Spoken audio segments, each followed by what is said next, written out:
x plus 1 by x equal to 2, then find the value of x to the power 17 plus 1 by x to the power 19. x plus 1 by x equal to 2, x square plus 1 by x equal to 2, বা এখান থেকে পাই x square, এই 2x গুণ করে যদি এই পাশে নিয়ে আসি মাইনাস 2x প্লাস 1।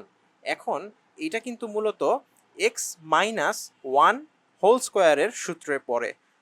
অর্থাৎ আমরা যদি 1কে বি ধরি এবং এক্সকে এ ধরি, তাহলে a square minus 2 into a into b plus b square, মানে 1কে বি ধরলে 1 স্কোয়ার মানে 1ই, তার মানে হচ্ছে এ মাইনাস বি হোল স্কোয়ারের সূত্র, অর্থাৎ x minus 1 whole square equal to 0।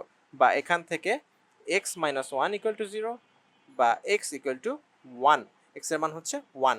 তাহলে আমরা এখান থেকে বলতে পারি 1 to the power 17 plus 1 by 1 to the power 19 equal to 1 plus 1 equal to 2। তার মানে অ্যান্সার হচ্ছে বি 2।